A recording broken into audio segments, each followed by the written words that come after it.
Alright, so hi, it's Tiffany. I'm getting ready to go to dialysis. Um, and I'm going to go in better prepared than I was Tuesday. I don't know if you can hear it in my voice, but my nose is stopped up like New York City traffic. Um, yeah, I'm not feeling the best. I'm still having fevers and chills. This is a bad cold or the flu. Miss Bell was out of her fucking mind asking me if I had COVID to my face, but I did enjoy watching her be scared as hell of me on the entire bus ride home Tuesday.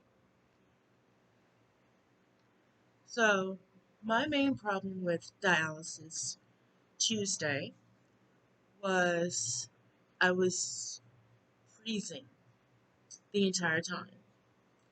Just unnaturally cold. Like, it's always cold in dialysis because they claim they keep the temperatures low to slow down the growth of like germs and pathogens and all that because so much blood is being handled. Fine. Um, let's not even get into see, let's not even get into the fact that I can smell gangrene anytime I walk in.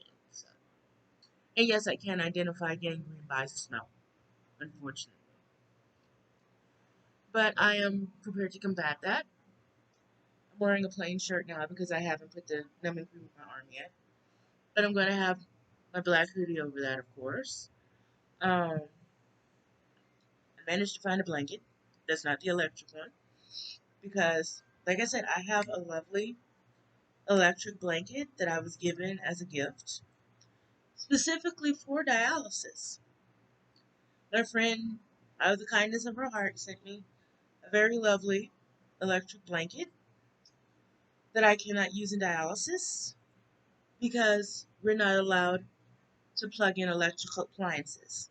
Because the way that dialysis is hooked up, like Stevie Wonder put the place together or something, like a complete blind person had to have set this up the way it is. There's a little spout next to the dialysis machine, like it removes excess fluid from my body in all patients, and it's supposed to go down a specific drain. But if for some reason the machine decides to malfunction, it spits water off to the side. What is to the side of where the water will be spit? A fucking outlet. The outlet. So if somebody has an electric blanket plugged in and it spits water, guess what? You're gonna fry. So, in order to avoid somebody frying and having to, be sued, of course, we can't plug that in. I can't plug my laptop in. I can't plug my cell phone in to charge it. If I want something plugged in and charged, it has to be plugged in at the nurse's station. But guess what? Aren't I always left by myself in that one little part of the clinic? So, should my phone ring or should I need my phone for any reason, I have to yell out across the clinic, hey, somebody get my phone. And make sure that I'm heard over whatever bitching, wailing, screeching, and caterwauling Miss Bell decides to do that particular day. Which is what she did Tuesday.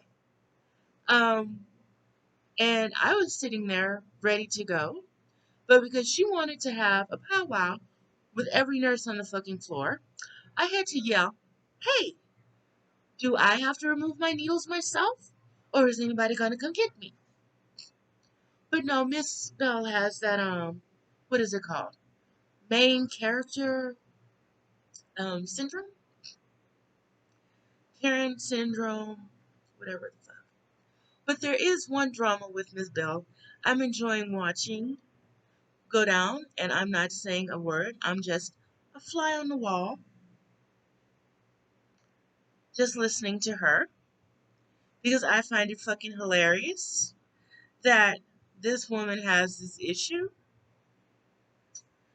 with the bus company. Now, you've heard me complain in social media world that, for various reasons I have had it out with the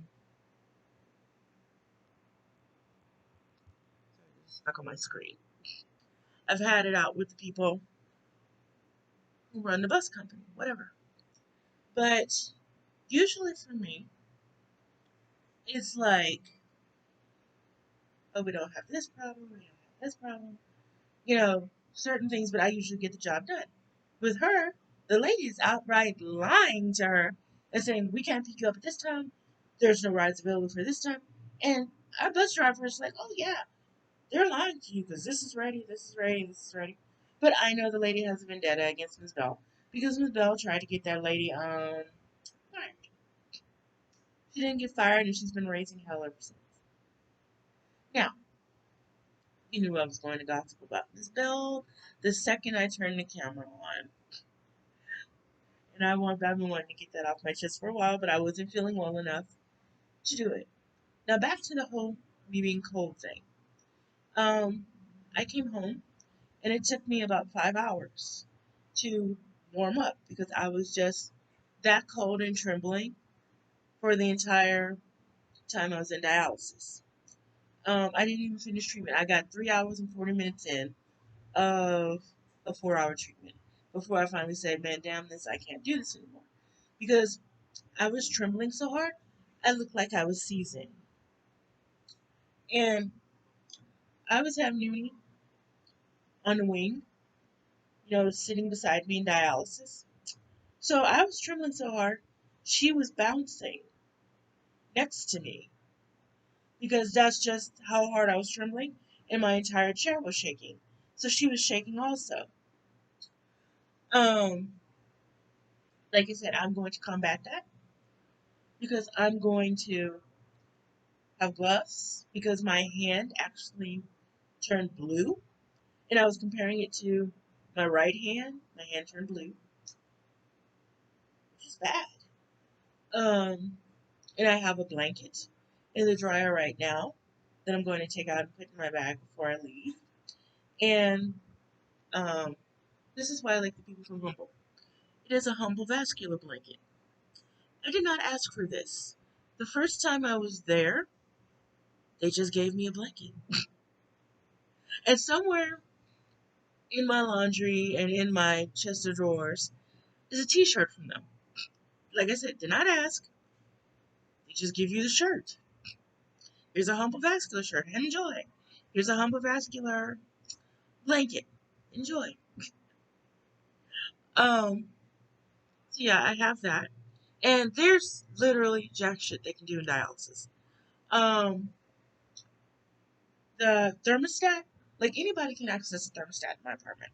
I will yell at you, but anybody can access the thermostat in my apartment. In dialysis, there's a lock over it. Not even little Christy with her mean ass has it. Believe it or not, or at least this is a story that they tell me, is that my clinic here in Beaumont, Texas, the thermostat is controlled by headquarters in Colorado. That I fail to believe that, but that's the story they tell us. I don't believe it, but if that's your story and you're sticking to it, more power to you. Yeah, there's that. And with the machine, you can turn up the temperature on the machine, but it can only go to 37 degrees Celsius, which I have no idea what that temperature is in Fahrenheit. I know, American, whatever. But they claim if they turn it up higher than that, the blood will clot. My blood has clotted at 36, so make it make sense.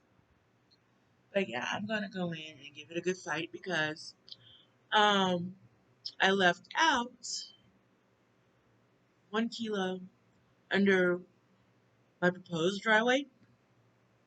So I am pleased with that. But I didn't like the fact that I cramped up. Plus, I think that I cramped because my entire body was tensed from the trembling. And basically, it's like if you're freezing and you're cold, basically fuck you because they really don't want to do anything for